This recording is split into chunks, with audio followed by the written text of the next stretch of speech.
I'm thrilled to be here tonight to share with you something we've been working on for over 2 years. And it's in the area of additive manufacturing, also known as 3D printing. You see this object here. It looks fairly simple, but it's quite complex at the same time. It's a set of concentric geodesic structures with linkages between each one. In its context, it is not manufacturable by traditional manufacturing techniques. It has a symmetry such that you can't injection mold it. You can't even manufacture it through milling. This is a job for a 3D printer. But most 3D printers would take between 3 and 10 hours to fabricate it, and we're going to take the risk tonight to try to fabricate it on stage during this 10-minute talk. Wish us luck. Now, 3D printing is actually a misnomer. It's actually 2D printing over and over again. And in fact, uses the technologies associated with 2D printing. Think about inkjet printing, where you lay down ink on a page to make letters, and then do that over and over again to build up a three-dimensional object. In microelectronics, they use something called lithography to do the same sort of thing, to make the transistors and integrated circuits and build up a structure several times. These are all 2D printing technologies. Now, I'm a chemist, a material scientist too, and my co-inventors are also material scientists, one a chemist, one a physicist, and we began to be interested in 3D printing. And very often, as you know, new ideas are often simple connections between people with different experiences in different communities, and that's our story. Now, we were inspired by the Terminator 2 scene for T-1000. And we thought, why couldn't a 3D printer operate in this fashion, where you have an object arise out of a puddle in essentially real time, with essentially no waste, to make a great object, okay, just like the movies. And could we be inspired by Hollywood and come up with ways to actually try to get this to work? And that was our challenge. And our approach would be, if we could do this, then we could fundamentally address the 3 issues holding back 3D printing from being a manufacturing process. One, 3D printing takes forever. There are mushrooms that grow faster than 3D printed parts. The layer-by-layer process leads to defects in mechanical properties, and if we could grow continuously, we could eliminate those defects. And in fact, if we could go really fast, we could also start using materials that are self-curing, and we could have amazing properties. So if we could pull this off, imitate Hollywood, we could in fact address 3D manufacturing. Our approach is to use some standard knowledge in the polymer chemistry to harness light and oxygen to grow parts continuously. Light and oxygen work in different ways. Light can take a resin and convert it to a solid, can convert a liquid to a solid.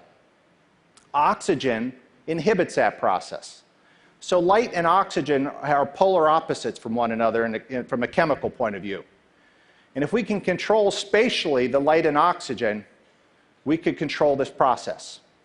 And we refer to this as CLIP. It has 3 functional components.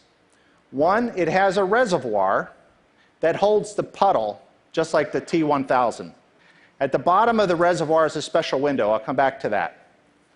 In addition, it has a stage that will lower into the puddle and pull the object out of the liquid.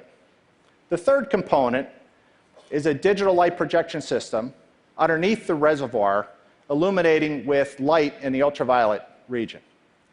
Now, the key is that this window in the bottom of this reservoir is a composite. It's a very special window.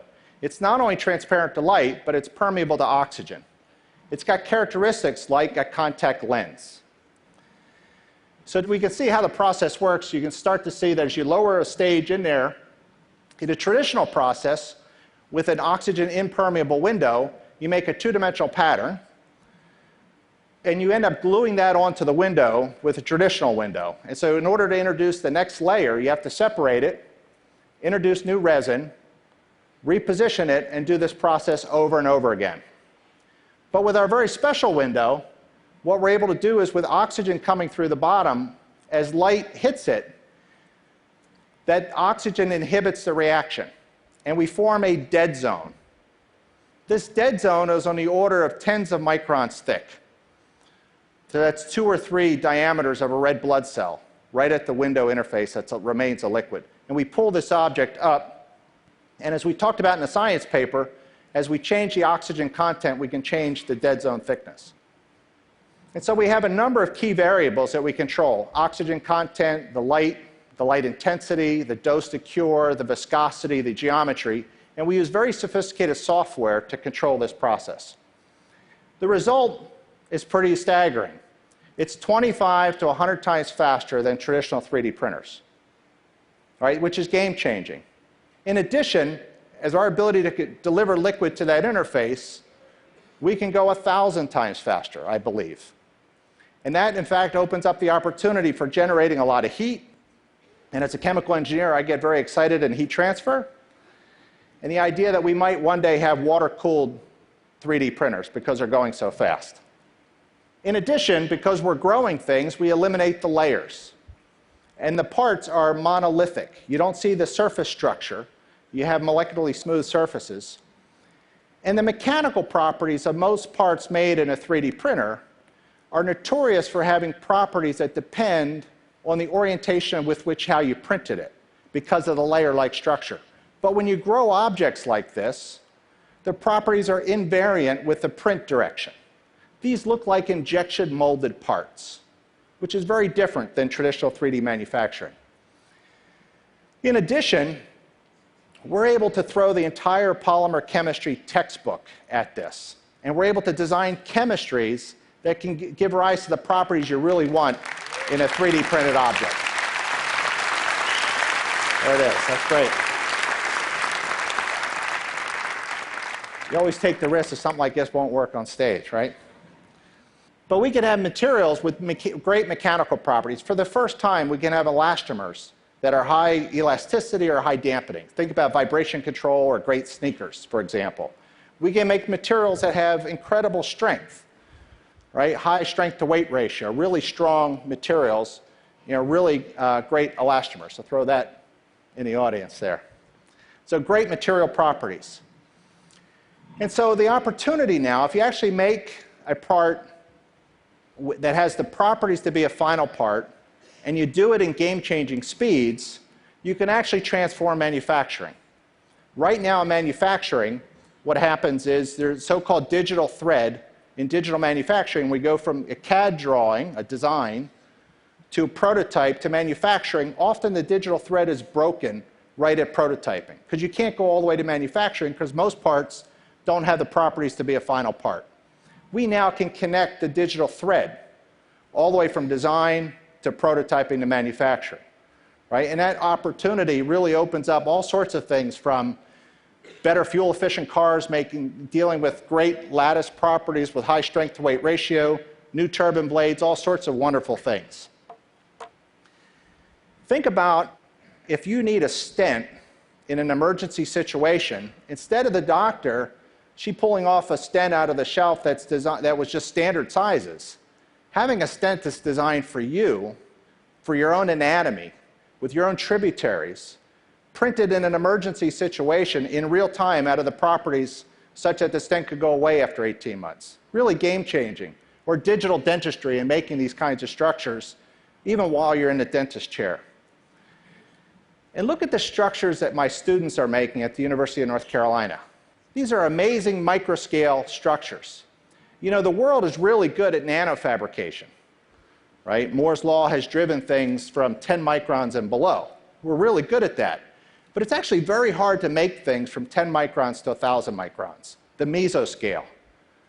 And subtractive techniques from the silicon industry can't do that very well. You can't etch wafers that well.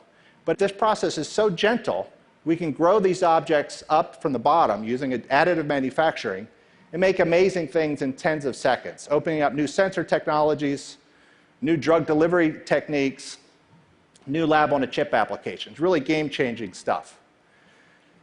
So the opportunity of making a part in real time that has the properties to be a final part really opens up 3D manufacturing.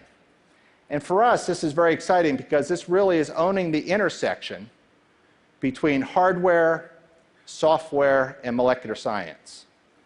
And I can't wait to see what designers and engineers around the world are going to be able to do with this great tool. Thanks for listening.